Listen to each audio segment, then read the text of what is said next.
Kenya के एक research farm में एक ऊंट की नाक से नमूना लिया जा रहा है। ऊंटों को यहाँ मवेशी के रूप में रखा जाता है। वे अक्सर अपने पालकों के साथ करीबी संपर्क में रहते हैं। इसीलिए ये शोधकर्ता जांच कर रहे हैं कि क्या ऊंट मर्स नाम की बीमारी फैलाने वाले वायरस के वाहक तो नहीं। ये इंसानों में कोविड-19 फैलाने वाले वायरस का रिश्तेदार है। सार्स-कोव और मर्स-कोव एक ही कोरोना वायरस फैमिली से हैं। इसमें कई और वायरस भी हैं जो इंसानों के लिए बेहद संक्रामक और बीमारी फैलाने वाले हैं। इन्हें जूनोटिक वायरस कहा जाता है, मतलब ये जानवरों से आते हैं और इंसानों में फैलते हैं। डिशॉ मुलोई और उनकी टीम को मर्स के कोई संकेत नहीं मिले, लेकिन दूसरे मवेशियों में जूनोटिक रोगाणु हो सकते हैं। सोमो डैडबेल जैसे पशुपालक अपने मवेशियों के बहुत पास रहते हैं, इसलिए शोधकर्ता नियमित रूप से आकर पूछते हैं कि उनके जानवरों में किसी बीमारी के लक्षण तो नहीं। वे मवेशी और किसान दोनों के खून के नमूने जांच के लिए ले जाते हैं। In this household they have more than उनके घर में 60 से ज्यादा मवेशी हैं। 10 को चुन लेने से हमें सभी जानवरों की स्थिति का अंदाजा लग जाता है। हमें सभी के सैंपल लेने की जरूरत नहीं, एक प्रतिनिधि सैंपल लेना काफी होता है। जानकारी वही मिलनी है। एक मवेशी से दूसरे मवेशी में फुट एंड माउथ डिजीज पैदा करने वाले वायरस का संभावित फैलाव रोकने के लिए टीम अपने बूटों को नियमित रूप से डिसइंफेक्ट करती है। वे किसानों को भी समझाते हैं। ये खतरा भी है। मैं आपको ब्रुसेलोसिस की मिसाल दूंगा। एक संक्रमित पशु के दूध में बैक्टीरिया भी आ जाता है, तो अगर आप उसका दूध निकालें और उसे बिना उबाले कच्चा ही पी जाते हैं तो आपको भी संक्रमण हो सकता है। शोधकर्ता नमूने लेकर अपनी लैब में लौटते हैं, जहां नमूनों को सेंट्रीफ्यूज किया जाएगा। उससे हासिल सीरम में तमाम रोगाणुओं की जांच की जाती है। केन्या के इस हिस्से में संक्रमण बढ़ते ही सबसे पहले जेम्स इटोको को पता चल जाता है और वे तुरंत जरूरी उपाय करते हैं। जानवरों से इंसानों में होने वाली 3 बीमारियों की हम छानबीन करते हैं।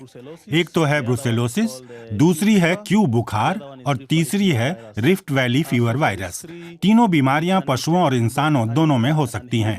हम यहाँ इकट्ठा कर लाए गए सीरम की जांच से पता करेंगे कोई बीमारी है या नहीं। लोइतोकटोक किलिमंजारो पर्वत की तलहटी पर स्थित है। मसाई समुदाय भी यहाँ अपने मवेशियों के पास रहते हैं, तो पशुओं से बीमारी फैलने का खतरा काफी है। यहाँ तक कि ये लोग ये भी नहीं जानते कि खुद को कैसे बचाना है। हमारी गायों को बहुत सारी बीमारियां हुई हैं जिनके बारे में हम जानते ही नहीं। उनमें से एक बीमारी पानी से हुई थी।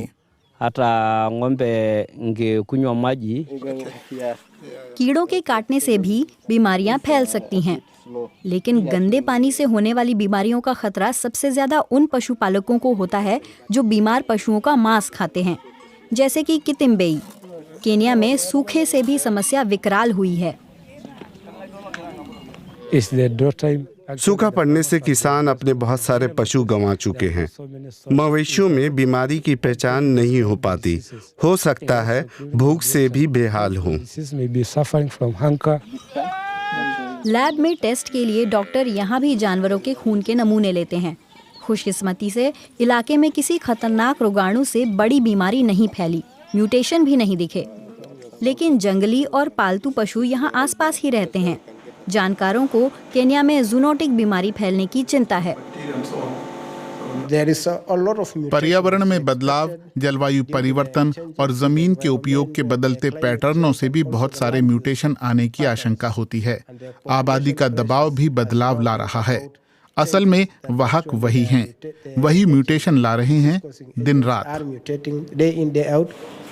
फ्रेडरिक सुरुरु ने अपने सहकर्मी के साथ मिलकर आज एक गाय में ब्रुसेलोसिस संक्रमण की पहचान की। बुखार लाने वाली इस बीमारी को रोकने के लिए गाय को एंटीबायोटिक्स की खुराक दी जाएगी, लेकिन जांच इस गाय के मालिक की भी होगी। हम सांस्कृतिक संवेदनशीलता पर काम करते हैं। किसानों और चिकित्सकों को समझदारी से उपलब्ध दवाओं के इस्तेमाल के लिए प्रोत्साहित करते हैं। क्योंकि अभी नई एंटीबायोटिक नहीं आ रही हैं। उनमें से कई तो बेअसर हो चुकी हैं। नाटकीय रूप से बदलती जलवायु के बीच डॉक्टर सुरुरु को और ज्यादा जूनोटिक रोगाणु पनपने और फैलने की आशंका है। जरूरत रोकथाम के कड़े उपायों की है।